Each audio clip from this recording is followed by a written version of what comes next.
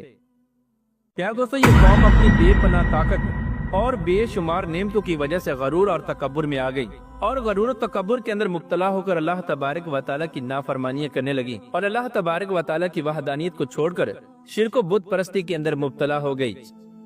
یہ لوگ اپنے کفر و شرک اور گناہوں کے اندر اس قدر مبتلا ہو گئے کہ اس بات کو بھی بلا بیٹھے کہ کچھ ہی عرصہ پہلے اللہ تبارک و تعالیٰ نے اسی قوم کی نسل کو انہی گناہوں کے سبب ہلاک و برباد کر دیا تھا اور ان پر اپنا دردناک عذاب نازل فرمایا تھا۔ اس قوم کی ہدایت کے لیے اللہ تبارک و تعالیٰ نے اپنے پیارے نبی حضرت صالح علیہ السلام کو مبعوث فرمایا۔ حضرت صالح علیہ السلام نے اللہ تبارک و تعالیٰ کے حکم کے مطابق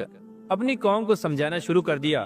اور ان کو کفر و شرک اور بت پرستی سے منع کیا، لیکن یہ قوم اپنے گناہوں اور بت پرستی سے باز نہ آئی اور اسی طرح اللہ تبارک و تعالیٰ کی نافرمانیاں کرتی رہی۔ حضرت صالح علیہ السلام نے جب اپنی قوم کو سمجھانے کی کوشش کی تو اس قوم کے سردار حضرت صالح علیہ السلام سے معجزہ طلب کرنے لگے۔ اس قوم کے سردار حضرت صالح علیہ السلام سے کہنے لگے کہ آج تک جو کوئی بھی نبی آیا وہ اپنے ساتھ کوئی نہ کوئی معجزہ لے کر آیا، اگر تم اللہ تبارک و تعالیٰ کے سچے نبی ہو تو ہم کو معجزہ دکھاؤ۔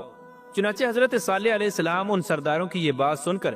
ان سرداروں سے پوچھنے لگے کہ آپ کون سا معجزہ دیکھنا چاہتے ہو؟ تو اس وقت اس قوم کے سردار ایک پہاڑ کی طرف اشارہ کر کے کہنے لگے کہ یہ جو سامنے چٹان ہے اس میں ایک ایسی اونٹنی نکل کر آئے جو گابن ہو اور آتے ہی بچے کو پیدا کر دے اور ہمارے لیے دودھ دے، اور اس کے ساتھ ساتھ وہ دنیا کی سب سے خوبصورت اونٹنی ہو، اور وہ اونٹنی ایسی ہو کہ اس کا کوئی ماں باپ نہ ہو۔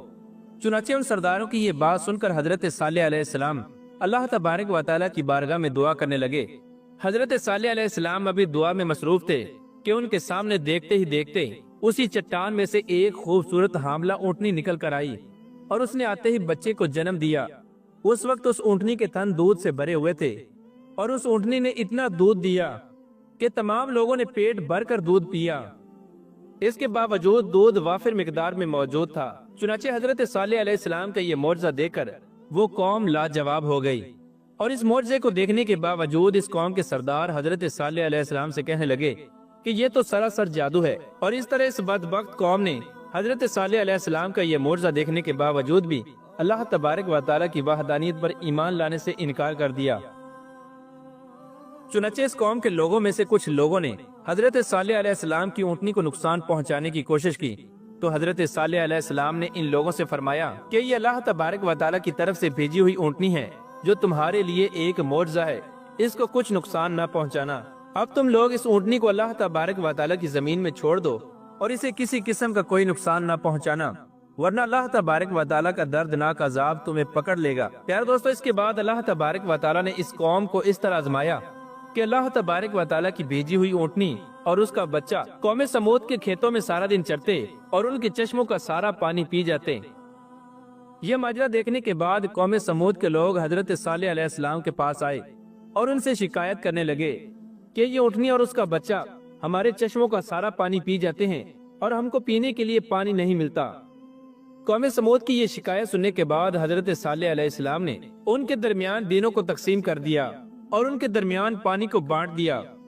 ایک دن قوم سمود کے لوگ چشمے کا پانی استعمال کرتے اور دوسرے دن اونٹنی اور اس کا بچہ اس چشمے کے پانی کو پیتے۔ پیارے دوستو، جس دن وہ اونٹنی پانی پیتی اس دن وہ دودھ بھی زیادہ دیتی، اور دودھ اتنا زیادہ ہوتا کہ دن اور رات میں ختم ہی نہ ہوتا۔ پیارے دوستو، پانی کی اس تقسیم کاری کے بعد ابھی کچھ ہی دن گزرے تھے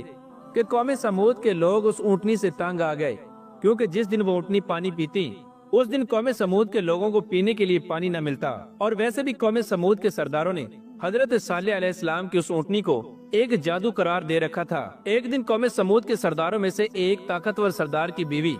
کہ جس کا نام صدوق تھا، اس کی 2 بیٹیاں تھیں جو کہ انتہائی خوبصورت اور حسین و جمیل تھیں، جن کی عمریں 12 اور 14 سال تھیں۔ اس عورت نے حضرت صالح علیہ السلام کے بیٹے کو یہ لالچ دیا کہ اگر تم اپنے گھر میں موجود اونٹنی کو قتل کر دو تو میں اپنی دونوں بیٹیاں انعام کے طور پر تجھے دے دوں گی۔ لیکن حضرت صالح علیہ السلام کا بیٹا بہت نیک تھا، وہ اس بدبخت عورت کے جال میں نہ پھنسا۔ اس کے بعد اس عورت نے اپنی قوم کے اندر یہ اعلان کر دیا کہ جو بھی حضرت صالح علیہ السلام کی اونٹنی کو قتل کرے گا تو میں اپنی دونوں بیٹیوں کا نکاح اس کے ساتھ کر دوں گی۔ یہ اعلان سنتے ہی قوم سمود کے 2 نوجوان جن کا نام مصدع ابن دہر اور کیدار بن سالب تھا، ان دونوں بدبختوں نے حضرت صالح علیہ السلام کی اونٹنی کو قتل کرنے کا ارادہ کر لیا اور اسی رات حضرت صالح علیہ السلام کی اونٹنی کو قتل کر دیا۔ اس طرح جب قوم سمود نے اللہ تبارک و تعالیٰ کی نافرمانی کی اور حضرت صالح علیہ السلام کی اونٹنی کو قتل کر دیا تو یہ لوگ حضرت صالح علیہ السلام کا مذاق اڑانے لگے اور حضرت صالح علیہ السلام سے کہنے لگے کہ اگر تم اللہ تبارک و تعالیٰ کے سچے نبی ہو تو اس عذاب کو ہم پر لے آؤ جس عذاب سے تم ہم کو ڈراتے ہو۔ حضرت صالح علیہ السلام نے جب اپنی اونٹنی کے قتل ہونے کی خبر سنی تو حضرت صالح علیہ السلام بے حد پریشان ہوئے اور زاروں کی طرح رونے لگے۔ چنانچہ اس اونٹنی کو قتل کرنے کے بعد اس قوم کے بدبخت لوگوں نے حضرت صالح علیہ السلام کو بھی قتل کرنے کا ارادہ کر لیا، جیسا کہ اللہ تبارک و تعالیٰ قرآن پاک میں ارشاد فرماتا ہے، اور انہوں نے اونٹنی کو قتل کر دیا اور انہوں نے اللہ تبارک و تعالیٰ کی نافرمانی کی اور وہ صالح علیہ السلام سے کہنے لگے کہ اس عذاب کو ہم پر لے آؤ جس عذاب سے تم ہم کو ڈراتے ہو۔ پیارے دوستو، اس طرح جب ان لوگوں نے اللہ تبارک و تعالیٰ کی نافرمانی کی اور اللہ تبارک و تعالیٰ کی بھیجی ہوئی اونٹنی کو قتل کر دیا اور خود ہی اللہ تبارک و تعالیٰ کے عذاب کو طلب کرنے لگے تو حضرت صالح علیہ السلام اپنی قوم سے فرمانے لگے کہ اب تم لوگوں کو اللہ تبارک و تعالیٰ کے عذاب سے کوئی نہیں بچا سکتا۔ چنانچہ حضرت صالح علیہ السلام کی یہ بات سننے کے بعد اس قوم کے 9 بدبخت لوگوں نے اس بات کا پختہ ارادہ کر لیا کہ اب وہ حضرت صالح علیہ السلام کو قتل کر دیں گے۔ چنانچہ ایک دن یہ 9 افراد ایک پہاڑ کے پیچھے چھپ کر حضرت صالح علیہ السلام کا انتظار کرنے لگے تاکہ وہ حضرت صالح علیہ السلام کو قتل کر سکیں، لیکن اللہ تبارک و تعالیٰ کا کرنا ایسا ہوا کہ اسی رات اللہ تبارک و تعالیٰ نے ان 9 افراد پر پتھروں کی بارش برسا دی اور وہ وہیں پر ہلاک ہو گئے۔ اس طرح جب صبح ہوئی تو پوری قوم کے لوگوں نے ان 9 افراد کی لاشوں کو دیکھا۔ اس طرح اللہ تبارک و تعالیٰ کے دردناک عذاب اور ان 9 افراد کی لاشوں کو دیکھنے کے باوجود قوم سمود اپنی سرکشی سے باز نہ آئی اور اسی طرح بت پرستی کے اندر مبتلا رہی اور یہ لوگ اللہ تبارک و تعالیٰ کی نافرمانیوں کے اندر مزید حد سے بڑھنے لگے۔ پیار دوستو، جب قوم سمود قابل ہدایت نہ رہی اور یہ قوم اپنے گناہوں سے باز نہ آئی تو اس وقت حضرت صالح علیہ السلام نے اپنی قوم سے فرمایا کہ تمہارے پاس 3 دن بچے ہیں، جتنی چاہے عیش و عشرت کر لو، ان 3 دنوں کے بعد اللہ تبارک و تعالیٰ کا دردناک عذاب تمہارا منتظر ہے۔ اس طرح جب حضرت صالح علیہ السلام نے اپنی قوم کو اللہ تبارک و تعالیٰ کے عذاب کی وعید سنائی تو اس قوم کے لوگوں نے حضرت صالح علیہ السلام کا مذاق اڑانا شروع کر دیا اور اس قوم کے بے شرم لوگ حضرت صالح علیہ السلام کا مذاق اڑاتے ہوئے حضرت صالح علیہ السلام سے پوچھنے لگے کہ آپ ہی بتا دیں کہ ہم یہ 3 دن شراب میں گزاریں یا شباب میں۔ ان کی یہ بات سن کر حضرت صالح علیہ السلام ان سے فرمانے لگے کہ پہلے دن تمہارے چہروں کا رنگ زرد ہو جائے گا اور دوسرے دن تمہارے چہروں کا رنگ سرخ ہو جائے گا اور تیسرے دن تمہارے چہرے سیاہ ہو جائیں گے اور چوتھے دن اللہ تبارک و تعالیٰ کا دردناک عذاب تم پر مسلط کر دیا جائے گا۔ چنانچہ اس قوم پر حضرت صالح علیہ السلام کی کسی بھی بات کا اثر نہ ہوا۔ چنانچہ حضرت صالح علیہ السلام کے فرمان کے مطابق ایسا ہی ہوا۔ پہلے دن ان لوگوں کے چہرے زرد پڑ گئے اور دوسرے دن ان لوگوں کے چہروں کا رنگ سرخ ہو گیا اور تیسرے دن اس قوم کے چہرے سیاہ ہو گئے۔ جب تیسرے دن اس قوم کے چہرے سیاہ ہو گئے تو یہ لوگ اپنے چہروں کو دیکھنے لگے اور یہ لوگ خوف کے مارے ایک دوسرے سے پوچھنے لگے کہ نہ جانے اب کون سا عذاب ہم پر نازل ہوگا۔ چوتھے دن آسمان سے ایک خوفناک چیخ سنائی دی جس کی آواز سے اس قوم کے کانوں کے پردے پھٹ گئے اور ان کے دل جیسے باہر آنے لگے اور روحیں جسموں سے نکلنے لگی اور چند ہی لمحوں کے بعد یہ لوگ جہاں جہاں پر موجود تھے وہیں پر اوندے منہ گر گئے اور اللہ تبارک و تعالیٰ کے اس عذاب کے اندر یہ لوگ تڑپ تڑپ کر ہلاک ہو گئے۔ اور اس کے بعد اللہ تبارک و تعالیٰ نے ایک دردناک زلزلہ بھیجا جس زلزلے کی وجہ سے انہی کے گھروں کو انہی کے اوپر گرا دیا گیا۔ پیارے دوستو، اس طرح اللہ تبارک و تعالیٰ نے دنیا کی سب سے پہلی سپر پاور قوم عاد کی تباہی اور بربادی کے بعد دنیا کی دوسری سپر پاور قوم سمود کو ہلاک و برباد کیا اور ان کو صفحہ ہستی سے مٹا دیا۔